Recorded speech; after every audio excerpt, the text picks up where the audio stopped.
America woke up on December 14, 2025, to news that stunned the nation and reverberated far beyond Hollywood. Rob Reiner, the legendary filmmaker behind some of the most iconic movies in modern American cinema, and his wife, Michelle Singer Reiner, were found dead in their LA home. Law enforcement quickly confirmed that the case was being treated as a homicide, and soon after, their own son was arrested in connection with the killings. As investigators began piecing together the details, shock, disbelief, and grief swept through the entertainment industry, political circles, and the wider public. Rob Reiner was not just a celebrated director and actor, he was also a deeply political public figure whose outspoken opposition to Donald Trump had made him a frequent target of conservative criticism.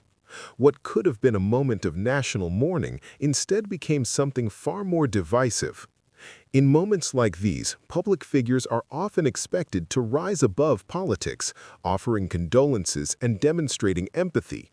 That expectation, however, was shattered when former President Donald Trump responded to the tragedy in a way that many found deeply disturbing.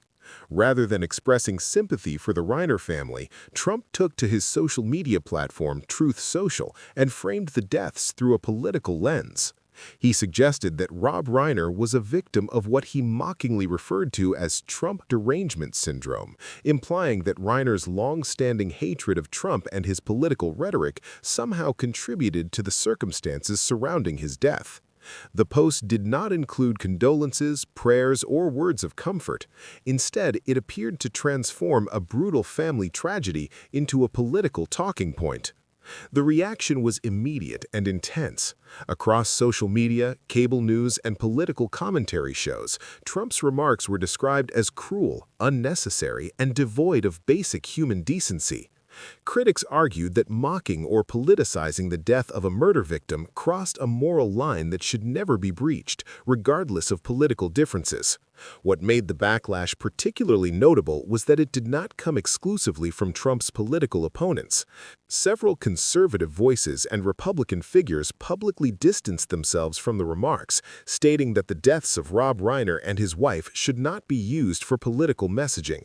Even lawmakers who are often aligned with Trump emphasized that this was a moment for compassion, not confrontation. This controversy did not emerge in isolation. It reopened deeper questions about how tragedy is treated in an era of extreme polarization, where every event is filtered through ideological loyalty. Trump's response raised uncomfortable questions about whether empathy itself has become partisan in modern American politics. When grief is reframed as a political weapon, the boundaries between leadership, cruelty, and calculation become dangerously blurred. For many observers, the comments reflected a broader trend in which outrage and provocation are prioritized over unity and restraint, especially in the digital age where attention is currency. The contrast between Trump's reaction and Rob Reiner's own past behavior made the situation even more striking. Earlier in 2025, the United States had been shaken by the fatal shooting of Charlie Kirk, a prominent conservative activist and founder of Turning Point USA. Charlie Kirk was a polarizing figure, frequently criticized by liberals and progressives, including Rob Reiner himself. Yet when news of the assassination broke, Reiner publicly condemned the violence without hesitation. He described the killing as horrific and made it clear that political disagreement should never lead to bloodshed. Despite years of ideological conflict, Reiner separated his opposition to Kirk's ideas from the fundamental belief that no one deserves to die for their views. That distinction mattered. It demonstrated an understanding that democracy depends on boundaries, lines that should not be crossed even in the fiercest political battles. Many critics pointed out that Reiner's response to Charlie Kirk's death embodied the very empathy and moral clarity that Trump's response to Reiner's own death seemed to lack. The comparison became a central theme in media coverage, highlighting two radically different approaches to political conflict and human tragedy. As the debate intensified, late-night television hosts, commentators, and celebrities added their voices. Several high-profile figures condemned Trump's remarks, describing them as evidence of a broader erosion of norms in American political life. Television panels debated whether the country had become desensitized to cruelty, especially when it is delivered through social media. Others questioned whether public outrage still had the power to enforce moral limits, or whether controversy itself had become so normalized that even death could be absorbed into the endless cycle of political content. Within the MAGA movement, reactions were mixed. While some supporters defended Trump, arguing that he was simply criticizing a long-time political adversary, others expressed discomfort with the tone and timing of the remarks. This internal division was significant. It suggested that even among Trump's base, there are thresholds that, when crossed, create unease rather than applause. Political strategists quietly noted that mocking a murder victim risks alienating undecided voters and reinforcing negative perceptions among moderates. What once might have been dismissed as just another provocative comment instead sparked serious reflection within conservative circles about political cost and moral responsibility. Social media played a decisive role in amplifying the controversy. Clips, screenshots, reactions, and commentary spread across platforms within minutes. Algorithms rewarded the most emotionally charged content, pushing outrage to the top of feeds and timelines. In this environment, nuance struggled to survive. People were not only reacting to the event itself, but also reacting to each other's reactions. Grief, anger, sarcasm, and political loyalty collided in real time, creating a digital echo chamber where division intensified rather than softened. This moment revealed something deeper about how political communication now functions. News is no longer simply reported and consumed. It is reshaped, personalized, and weaponized by audiences themselves. Every tragedy becomes a battleground for narrative control.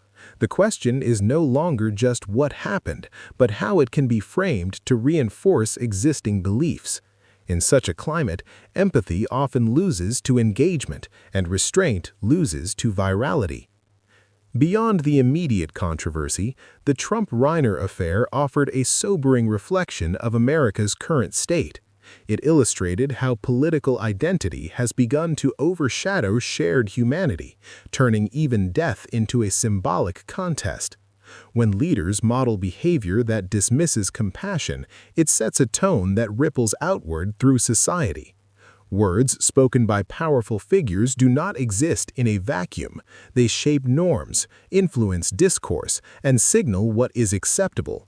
The implications extend far beyond the United States.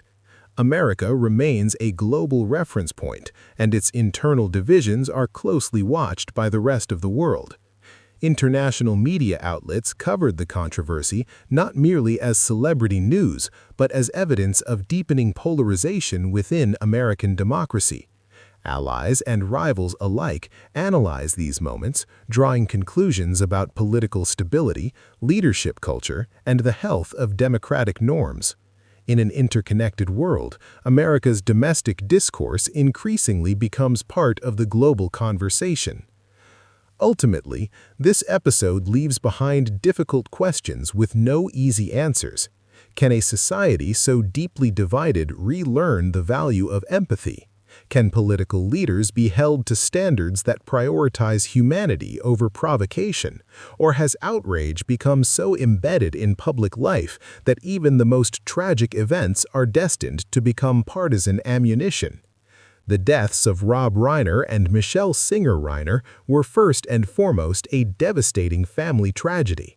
Yet the reactions that followed transformed that tragedy into a mirror, reflecting uncomfortable truths about the direction of American political culture. As the news cycle moves on, the controversy will fade from headlines, but the underlying issues will remain.